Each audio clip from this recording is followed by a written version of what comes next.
अनेक लोक म्हणतात की आंदोलनाने काय होतं, रस्त्यावरच्या लढाईनी काय होतं.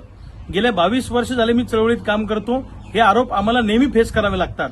पण आज देशातल्या तरुणाईने पुन्हा एकदा सिद्ध करून दाखवलं की मी म्हणणाऱ्या सत्तेपेक्षा रस्त्यावरची तरुणांची ताकद मोठी आहे.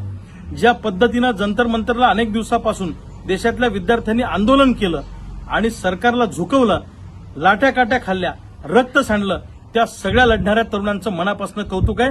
त्यांचा आम्हाला प्रचंड अभिमान आहे, त्यांचा हेवा वाटतो.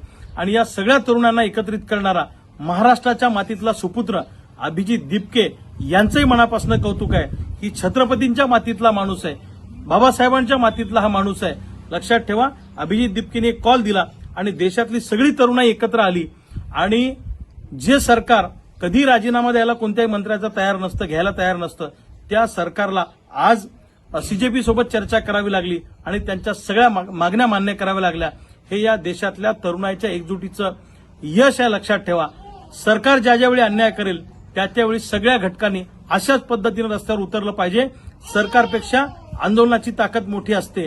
आणि पुन्हा एकदा सांगतो, ज्या पद्धतीनं भगतसिंग, सुखदेव, राजगुरू, क्रांतिसिंह, नाना पाटील हे सगळे लोक लढले, महात्मा गांधी लढले, त्याच पद्धतीनं हे जे लोक लढले हे या लढाईतले क्रांतिकारक आहेत असं म्हटलं तरी काही वावगं ठरणार नाही.